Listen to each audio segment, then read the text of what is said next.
Hello friends, मैं रजनीश आपके लिए फिर से लाया हूँ एक छोटी सी स्टोरी। तो आइए ज़्यादा देर न करते हुए आज की स्टोरी शुरू करते हैं। बात बहुत पुरानी है। तब मैं कॉलेज में था। हम कॉलेज के कुछ दोस्त एक साथ प्राइवेट हॉस्टल में रहते थे। गवर्नमेंट कॉलेज होने के कारण सबको हॉस्टल मिलना मुश्किल हो जाता था। हम सबकी अच्छी दोस्ती हो गई थी और सब एक दूसरे की बहुत हेल्प करते थे। हम सब में सबसे पढ़ाकू तरुण था। बहुत हंसमुख और फ्रेंडली नेचर का था। एक बार की बात है कि तरुण अपने बड़े भाई की शादी में 15 दिनों के लिए गांव गया था। हॉस्टल में सब ने उससे कहा कि तरुण, जल्दी वापस आना और हमारे लिए कुछ लाना। तरुण हंसते हुए हाथ हिलाते हुए चला गया। उसने शाम की बस पकड़ी और गांव की ओर चल दिया। उन दिनों मोबाइल फ़ोन नहीं होते थे, तो इसलिए बताना मुश्किल होगा कि वो कितने बजे पहुंचा, मगर फिर भी 4-5 घंटे का सफ़र रहा होगा। आखिरकार वो 15 दिन बाद आ गया। पर तरुण थोड़ा बदला बदला सा लग रहा था, क्योंकि उसके चेहरे पर से पहले वाली स्माइल गायब थी और साथ ही उसका मजाकिया अंदाज भी। अब तो तरुण पूरा का पूरा बदला हुआ नजर आ रहा था। यहाँ तक कि आने के बाद ना ही वो अपने किसी क्लासमेट या रूम पार्टनर से अच्छी तरह से बात की और ना ही घर परिवार शादी की कोई बात बताई। एक दिन रात को खाना बनाते समय उसके रूम पार्टनर ने कहा कि तरुण, आज की रात तू जो बोलेगा वही बनाऊंगा। तो तरुण ने बेमन से कहा कि अपने हिसाब से बनाओ, वैसे भी मुझे आज भूख नहीं है। तरुण की ये उदासी, बतला बतला स्वभाव उसके रूम पार्टनर को परेशान किए जा रही थी। वो सोच रहा था कि कब तरुण के घर का कोई आए और वो उससे बातें करे, क्योंकि उस रूम पार्टनर के लिए तरुण अब मिस्टीरियस होता जा रहा था, क्योंकि वह हर बात को टालने के साथ ही कभी कभी दिन भर गायब ही रहता था। एक दिन तो ऐसी डरावनी रोंगटे खड़ी करने वाली बात हो गई कि रूम पार्टनर बेचारा बीमार पड़ गया और छुट्टी लेकर 1 हफ्ते के लिए उसे गांव जाना पड़ा। हुआ ये कि एक दिन सवेरे सवेरे रूम पार्टनर उठकर टहलने चला गया था। उसने देखा कि जाते समय तो तरुण अपने बेड पर सोया था, पर आने पर उसने पाया कि तरुण तो रूम में है ही नहीं। खैर, उसे लगा कि कहीं गया होगा, अभी आ जाएगा। उसके बाद वो कमरे में टंगे एक बड़े शीशे में देखते हुए अपने बालों में कंघी करने लगा। अरे, अचानक उस शीशे में तरुण का चेहरा दिखाई दिया। वो तो चौंक गया और पीछे मुड़कर देखा तो पीछे तरुण था ही नहीं। फिर वो डरते डरते शीशे की ओर मुड़ा तो शीशे में भी तरुण का चेहरा नहीं दिखा। वो एकदम से परेशान हो गया था और थोड़ा डरते हुए अपने बेड की ओर बढ़ने लगा। बेड्स के पास पहुंचकर देखा तो क्या देखता है कि तरुण तो अपने बेड पर सोया है। अब तो उसकी सिट्टी पिट्टी गुम, क्योंकि जब वो आया था तो तरुण कमरे में नहीं था और अंदर से उसने दरवाजे की सिटकनी भी लगा दी थी। तो फिर तरुण अंदर आया कैसे? वो उस समय इतना डर गया कि बिना तरुण को जगाए रूम से बाहर निकल गया और साथ वाले क्लासमेट के रूम में चला गया। पर उसकी बेचैनी कम होने का नाम ही नहीं ले रही थी और उसे यह भी लग रहा था कि अगर ये बात किसी को बताता है तो कहीं लोग उस पर हंसने न लगे, उसका मजाक न बना दे। खैर, वो कोई बहाना बनाकर उस क्लासमेट को अपने कमरे में लेकर आया और बात करते करते हिम्मत करके तरुण को जगाया।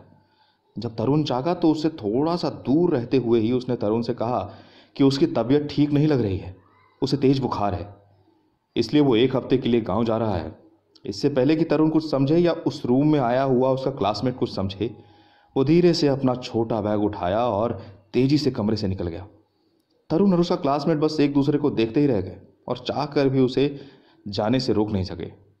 खैर, 1 हफ्ते का टाइम बीत गया और तरुण का डरा सहमा रूम पार्टनर फिर से हॉस्टल में आ गया। पर अब वो भी कमरे में कम ही रहता था और कोई ना कोई बहाना बनाकर बगल में रह रहे क्लासमेट्स के कमरों में चला जाया करता था या लाइब्रेरी में। रात को जल्दी से डिनर बनाकर खा पीकर कोई बुक लेकर सोने के लिए अब भी वो किसी क्लासमेट के कमरे में ही चला जाता, पर पूरी कोशिश करता था कि उसे तरुण के साथ न रहना पड़े। एक दिन तो तरुण के रूम पार्टनर पर ऐसा डरावना इंसिडेंट हुआ कि डर के मारे उसका शरीर कांपने लगा और वो अपने आप को संभाल नहीं पाया और बेहोश होकर गिर पड़ा। साथ ही उसके आसपास के कमरे में रहने वाले बच्चों के चेहरे पर भी हवाइयां उड़ने लगी और सबको जैसे सांप सूंघ गया, सब डरे हुए थे। हुआ ये कि एक दिन तरुण का रूम पार्टनर सुबह सुबह अपने कुछ क्लासमेट्स को अपने रूम पर बुला लाया और सबके लिए चाय बना रहा था।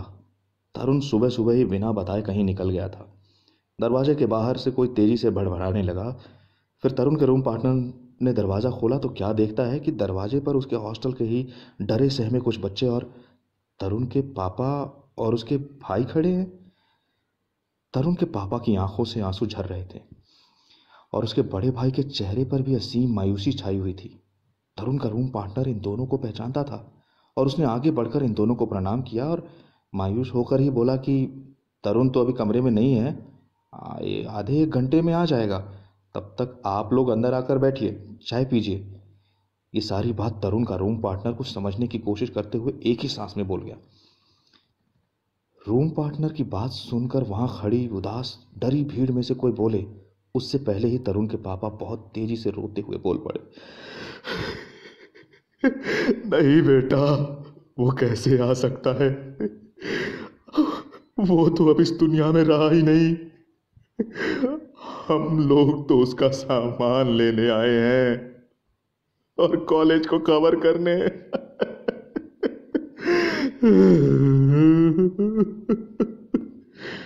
इतना कहते हुए तरुण के पापा और भी भपक कर रो पड़े। उनकी बात सुनते ही तरुण के रूम पार्टनर का शरीर पूरी तरह से कांपने लगा और तरुण के बड़े भाई रूहांसू होकर बोल पड़े कि यहां से घर जाने के 2 दिन बाद तरुण मोटरसाइकिल से एक रिश्तेदार के वहां जा रहा था। पता नहीं कैसे उसकी मोटरसाइकिल एक तेज आती ट्रक से टकरा गई और वो ऑन स्पॉट ही पूरा हो गया। इतना कहते ही वो रो पड़े और पता नहीं उनकी बात तरुण के रूम पार्टनर पूरा सुन पाया या नहीं। वो तो बेहोश होकर गिर पड़ा। बाकी सारे बच्चों के भी आंखों में आंसू आ गए। ज्यादातर बच्चे कांप भी रहे थे। बच्चों के दिमाग में बार बार ये बात चल रही थी, क्या वो लोग 10-15 दिन से किसी भूत के साथ रह रहे थे? क्या उनके हॉस्टल में जो लड़का रह रहा था वो आत्मा थी? क्या वो तरुण का भूत था? खैर, उस दिन के बाद से तरुण का भूत फिर कभी हॉस्टल नहीं आया। पर कई महीनों तक हॉस्टल के सारे बच्चे खौफ में जीते रहे और तरुण के रहने वाले कमरे में ताला लटकता रहा। लोग कहते रहे कि तरुण को अपने हॉस्टल से बहुत ही लगाव था, इसलिए मरने के बाद भी वो हॉस्टल का मोह न छोड़ सका। अब खुद सोचिए कि तरुण के रूम पार्टनर पर क्या बीती होगी या बीत रही होगी, जो एक आत्मा या यूं कहें भूत के साथ 15 दिनों तक एक ही कमरे में रहा। यह घटना सत्य है या गलत, ये आप सोचिए, क्योंकि मैंने तो यह कहानी सुना दी। और अगर आपको भी अपनी कोई कहानी सुनानी हो तो मुझे बताइए, मैं ज़रूर आपकी हेल्प करूंगा। आप वो कहानी मुझे कमेंट बॉक्स पर लिख दीजिए, मैं आपके लिए वो कहानी ज़रूर सुनाऊंगा। तब तक के लिए गुड बाय।